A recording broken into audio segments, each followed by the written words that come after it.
It's really about to be a celebration of where we've got to at this stage in 2024 in essentially the levelling up and the involvement of women in sport.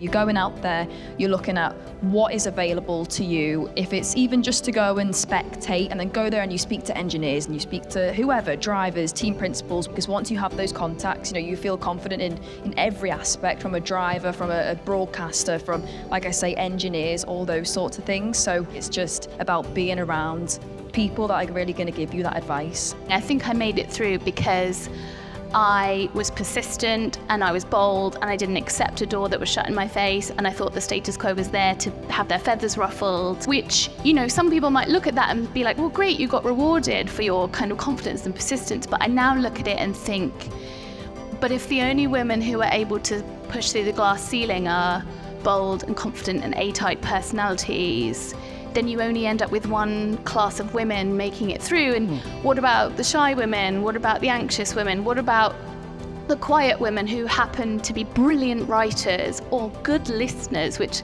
is kind of key in journalism? Do they just not get their shot? I think that where there are differences and where we find differences, that tends to be about how you're setting up your environment. And that's somewhere that we're paying a huge amount of time and effort on, is understanding what is the best development environment for a female driver. But you could replace that with female athletes, because what we look at is 3 different people when we're developing them. 1 as a performer, as the driver, 2 as the athlete, and then 3 as the person. And if you're not looking at all 3 people, actually, you're not developing someone enough and well enough to be successful. Someone said to me once, do interesting things and interesting things will happen. If you're confident enough to say, I'll go in there and actually I'm going to work really hard in there in this junior job, you're going to do well and you're going to get promoted. It's about building experiences that are going to stand to you in the long run. I love LinkedIn. At university, I think I spent more time on LinkedIn than any other social media platform. I do, so I worked my university's racing team called Salford Racing.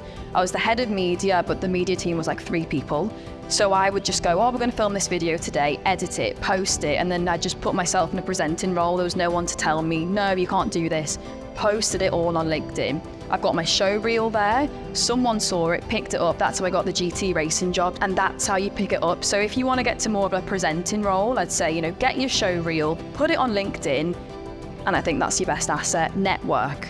That's what you need to do on LinkedIn. Get those 500 plus connections and you're sorted.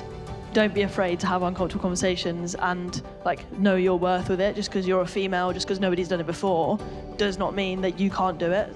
Yes, it's about sport, but kind of a bigger purpose behind the sport, and I think that's something that's really powerful about what we're doing with Veloce and with Extreme E and with E.ON is, it's not just about the one thing. So I think that's been really powerful from our experience in our fans, and the people that get behind it are really loyal and want to be part of a movement, not just turn on the telly every day, but engage.